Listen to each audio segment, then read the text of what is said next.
Hi, good morning. Today is Wednesday, 10 o'clock in the morning.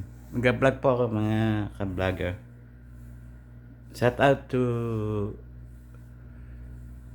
Sally, Mabel, Senior TV, Dari, and Elsa. To all of my friends there in Manila. Nandito po kami sa Boracay. Treat kami ng anak ko, galing Singapore. Engineer po siya. Kaya andito kami ngayon sa Boracay. 3 araw na namin dito eh. Uwi na kami ngayon Miyerkules. Kami sa room namin ng asawa ko. Kaming dalawa dito sa room namin dyan. Yan. Class hotel to. Sa Henan Hotel sa Boracay mismo. Tapat ito Boracay. Tapat yan. Yan. Ito ang CR nila. Mura lang pala ito. 25,000 ang ano ito, package din na. For 3 days. 25,000 to 30,000. Parang executive shoot na rin ito eh. Okay na rin. Treat naman ng anak ko eh. Maraming pera kasi. Ano yun, engineer ng Singapore. Almost 14 years na siya dun eh. Pabalik-balik bayan lang dito sa Pilipinas. Ngayon, pagdating sa Pilipinas, nag-blow out. Yun, nasama kami puntang kung saan siya pupunta. Kung saan, sama pamilya niya. Pangalawang beses na namin pumunta rin sa Boracay. Pero laging sabit si Lolo Pedring sa asawa niya. Yan naman po ang buhay namin mag-asawa ngayon. Matanda na eh. Kaya pa-travel lang. Minsan nandun kami sa Singapore sa kanila. Doon sa Singapore. Mga 1 buwan kami doon. Ngayon dito naman kami sa Boracay ngayon. Ayun, ang ganda oh. Ganda ng hotel dito. Henan Hotel.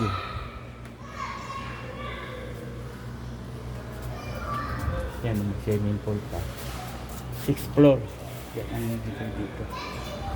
6th floor yun. Yan, may swimming pool sila. Yan ang anak ko, mag-swimming pool. Swimming anak ko.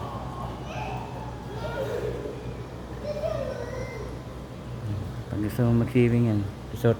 Tapos sa harapan nito, yung dagat. Harapan nitong building, dagat na.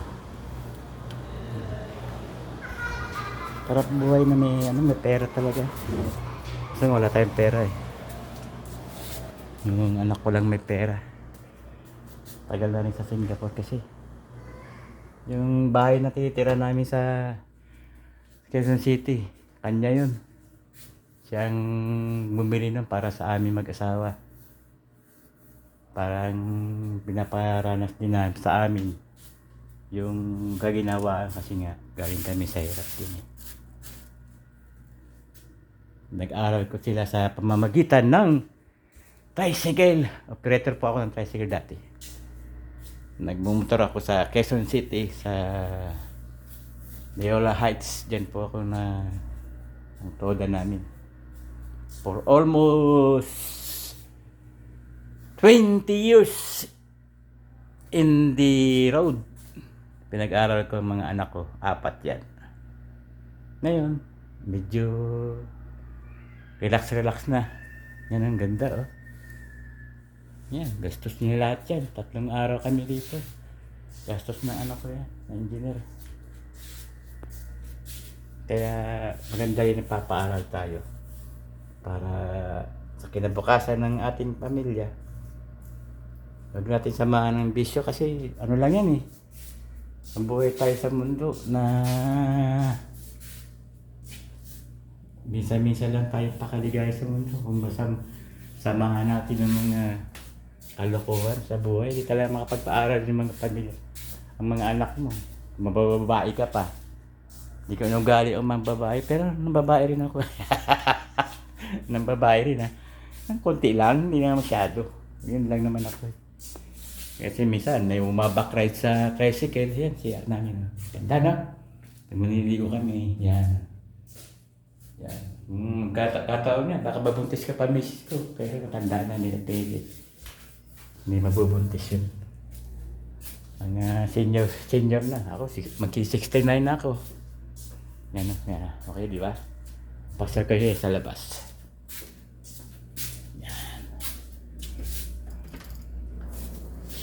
Miss ko, iniwan ako mag-isa rito eh. Talaga doon sa kabilang kwarto sa anak ko. Adul siya.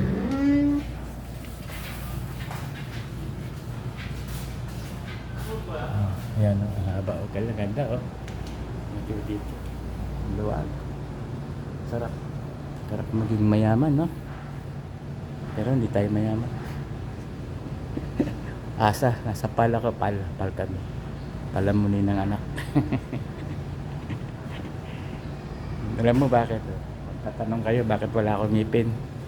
Kasi yung pangipin ko, pinatalo ko sa online sabong.